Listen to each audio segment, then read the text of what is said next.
Ես կարծում եմ, որ բավարար չի, որ դուք հարգելի գործընկերներ եւ ոչ թե պարոն Մինասյանը հալինդեմությունը ընդհանրապես դատապարտի, այն ինչ որ տեղի է ունեցել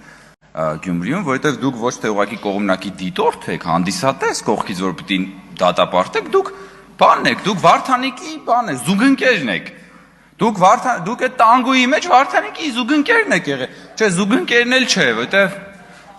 ուզում եմ ինչ օրինակ բերեմ, որ պոլիտկոռեկտ լինի, որովհետև կան օրինակներ հիմա մտքիս մեջ, թե դուք ինչն եք Վարդանիկի հետ եղել այդ ամբողջ պատմության մեջ, այդ եղկելի արարողության մեջ, թե դուք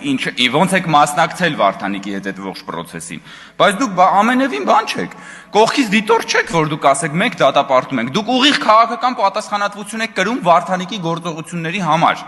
այն եղկելի կաշառակերության համար, ինչը որ դրսևորվեց եւ երեք բացահայտվեց։ Դուք ուղիղ մասնակցություն եք ունեցել Գյումրիում Վարդանիկի իշխանության գալուն, դուք ուղիղ պատասխանատվություն եք կրում դրա մեջ եւ Վարդանիկի գործողությունները ուղիղ ասոցացվում են ձեր գործողությունների հետ։ Այնպես որ խնդրում եմ եւ ձեր ելույթները դրա վկայությունն են։ Խնդրում եմ մի դիստանցավորվեք նրանից, ինչ որ ձեր մի մասն է։